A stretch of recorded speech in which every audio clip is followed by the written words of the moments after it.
মাননীয় প্রধানমন্ত্রী জনাব তারেক রহমান সত্যিই কি এক ইতিহাসের জন্ম দিলেন? হ্যাঁ, হয়তো তাই। একজন প্রধানমন্ত্রী কোথাও ভিজিটে আসবেন আর সেখানে জনসাধারণের গাড়ি চলতে থাকবে, এমন দৃশ্য এই দেশে আর কবে কখন কোথায় দেখা গিয়েছে সেই ইতিহাস আমার জানা নেই। তবে আজ যেই চিত্র দেখা গিয়েছে, এমন চিত্র যেন এদেশের জন্য নতুন এক ইতিহাসই জন্ম দিল। তারেক রহমান তার পিতা এবং মাতা, তিনবারের সাবেক প্রধানমন্ত্রী বেগম খালেদা জিয়া ও রাষ্ট্রপতি জিয়াউর রহমানের কবর জিয়ারত করতে এসে নতুন এক অভিজ্ঞতা দিলেন বাংলাদেশের সকল মানুষকে। তিনি যেন এই বার্তাটা বারবারই প্রমাণ করছেন, সবার আগে বাংলাদেশ।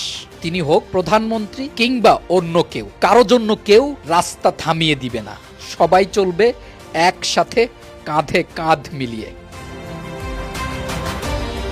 জিয়া উদ্যানের সামনের গেটে দাঁড়িয়ে আছেন মাননীয় মন্ত্রী মির্জা ফখরুল ইসলাম আলমগীর। মির্জা ফখরুল ইসলাম আলমগীর যার জন্য অপেক্ষা করছেন, তিনি বাংলাদেশের প্রধানমন্ত্রী। কিন্তু যে বিষয়টি আপনার চোখ কপালে তুলবে তা হচ্ছে, প্রধানমন্ত্রী আসবেন যে রাস্তায়, সে রাস্তায় অনবরত গাড়ি চলছে, আর তার পাশে দাঁড়িয়েই অপেক্ষা করছেন বিগত সময়ে বাংলাদেশ জাতীয়তাবাদী বিএনপি দলের মহাসচিব, বর্তমান সরকারের ক্যাবিনেটের একজন মন্ত্রীও বটে, ববি হাজ্জাজ। ঠিক যেন নায়কের ভেসেই আসলেন জিয়া উদ্যানের গেটে। সেখানেই দেখা হলো মির্জা ফখরুল ইসলাম আলমগীরের সাথে। কুশল বিনিময় করে সাথে সাথেই চলে গেলেন ভেতরের দিকে। গতকালই শিক্ষা প্রতিমন্ত্রীর দায়িত্ব পেয়েছেন ববি হাজ্জাজ। বাবা মার কবর জিয়ারত শেষে জিয়া উদ্যান থেকে বেরিয়ে আসছেন মাননীয় প্রধানমন্ত্রী জনাব তারেক রহমান, যিনি দীর্ঘ সময় পর বাংলাদেশে এসেই বলেছিলেন, আই হ্যাভ এ প্ল্যান। তিনি এখন বাংলাদেশের প্রধানমন্ত্রী। ভবিষ্যৎ বাংলাদেশ যার হাতে। বদলাবে কি ইতিহাস?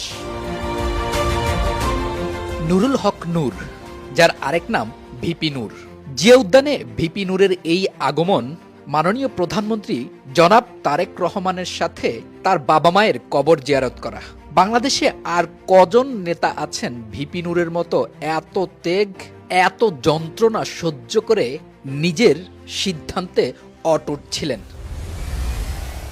শপথ নেয়ার পরদিনই জিয়া উদ্যানে হাজির হয়েছেন জুনায়েদ সাকি। ত্রয়োদশ জাতীয় সংসদ নির্বাচনে ব্রাহ্মণবাড়িয়া ৬ আসনে নির্বাচিত হয়েছেন এমপি হিসেবে। তাই শপথ গ্রহণের একদিন পরই জিয়া উদ্যানে উপস্থিত হয়েছেন তিনবারের সাবেক প্রধানমন্ত্রী বেগম খালেদা জিয়া ও সাবেক রাষ্ট্রপতি শহীদ জিয়াউর রহমানের কবর জিয়ারত করতে। সাথে ছিলেন মাননীয় প্রধানমন্ত্রী জনাব তারেক রহমানও।